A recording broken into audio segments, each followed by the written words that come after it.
நீங்கள் பார்த்துக் கொண்டிருப்பது உங்கள் விஜய். மேற்கு தொடர்ச்சி மலையடிவாரம் வத்தலக்குண்டு எனும் சிற்றூர் ஓரம் ஒரு தாயின் கருப்பை ஒன்று நெருப்பை சுமந்து நின்றது. அக்கினி குஞ்சாய் அக்கருப்பைக்குள் இருந்த நெருப்புத்தான் சுப்பிரமணிய சிவம் எனும் சுந்தர வடிவம் கொண்டது. அந்த தழலை நேரில் பார்க்கும் வாய்ப்பில்லை எனக்கு. நிழலை பார்த்த நினைவில் சொல்கிறேன். கரு என அடர்ந்திருக்கும் கற்றை தாடி, எடுத்து நிறுத்திய ஒற்றை தீக்குச்சியாய் மூக்கு, அதன் உச்சியில் இருக்கும் தலைப்பாகையாய் நெற்றியில் சுடரும் வட்ட பொட்டு, வேலேந்திய விழிகள் கோலேந்திய கைகள், இப்படியோர் எரிமலை எழுந்தது. அது கக்கிய கனலில் ஆங்கில அரசு அரண்டு போனது. இறை பக்தி அவருக்கு இயல்பிலேயே அமைந்திருந்தது. ஆண்டவனை தொழுவது அல்ல ஆன்மீகம், மனிதனை ஆண்டவனாக தொழுவதே ஆன்மீகம் என்ற அடிப்படை கருத்தை ஆழமாக உணர்ந்திருந்தார் நம் சிவம்.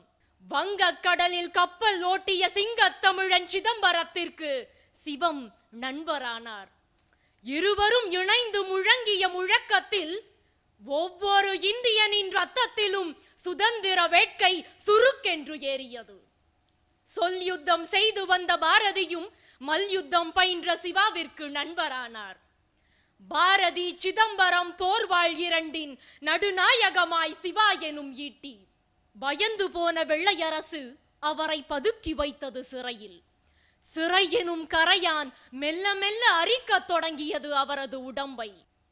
பேச்சு நோய் அவரது உடலை தின்ற போதும் பாரத தாய்க்கு கோவில் எழுப்புவதில் அவர் தீவிரமாயிருந்தார்.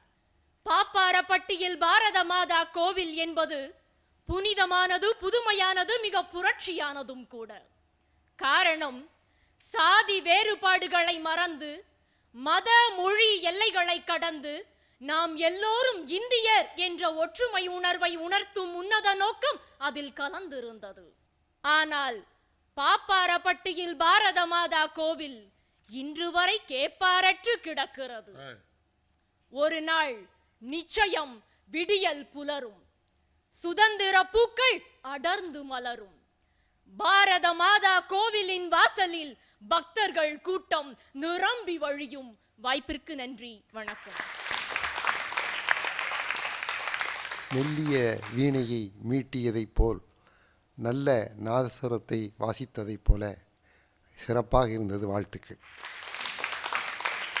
இந்த நாட்டை மிக கொடுமையான நோய் ஆட்கொண்டிருக்கிறது என்பதை அறிந்து தன் நோயை பொருட்படுத்தாது அந்த நோயை நீக்க வேண்டும் என்று பாடுபட்ட அவருக்கு உங்களுடைய சொல் மிகச்சிறந்த ஒரு ஆரம்.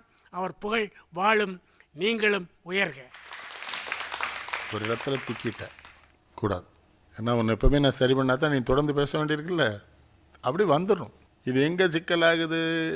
உள்ளத்துள்ளது கவிதை, உணர்ச்சி உருவெடுப்பது கவிதைன்ற மாதிரி உள்ளத்துக்குள்ளே வச்சுருந்தேன்னா வந்துடும். சரியா குட்டி? நல்லார் நல்லார். தமிழ் எங்கள்